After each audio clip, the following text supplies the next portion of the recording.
Have you ever been on stage and you become aware that your movements and gestures feel heavy and rusty and stuck? It's time to learn about the system in your brain that can sometimes block your gestures. Meet the limbic system. That's the part of our brain that makes us ask, when I'm on stage, what do I do with my hands? The reason we feel strange with our own body and make gestures like this all has to do with how our brains are wired to handle stress. Surviving a physical threat depends upon our ability to recognize and deal with that threat. When we perceive a threat, we hold our arms down by our side and tighten our shoulders to prepare for attack, even if we're in no physical danger, like going on stage. But the more we activate the limbic system, the more it feeds back into our body the idea that we're in rising levels of danger. So, unintentionally, our body expresses gestures which look like we're fighting for our life when we want to be expressive. Another factor that limits our gestures is our reliance on devices. Our gestures and our whole physical life has become smaller. It's what I call our digital disability, and we transfer that to our acting. So we need to learn about the science and art of neuro gestures. I'll talk about the science and leave the art to Brian.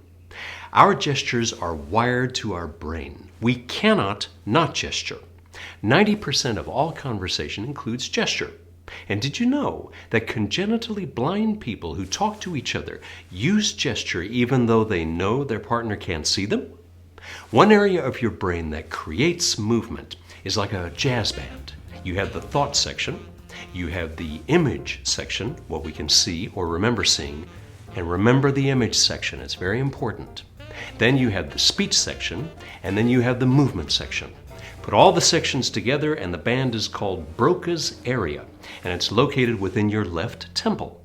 And get this, Broca's area also controls the messages that go from here down through here. Bingo! A gesture.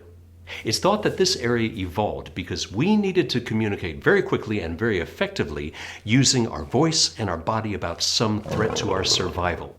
So this area evolved to assemble sequences of movements based on what we see, what we want, and what we want to get across to others. In other words, if a tiger were approaching, the image of the tiger would need to translate into a gesture very quickly. Or you could have just stood there mumbling. No evolution in store for him. But imagery is the main factor in all of this. Our brain sees or remembers seeing an image, and it feeds it down into the arm as a gesture. So, question, if images are the main driver of our gestures, then what should actors fill their heads with to create neuro gestures? And of course the answer is images. But that's the science of neuro gestures. Now let's get down to the technical skills.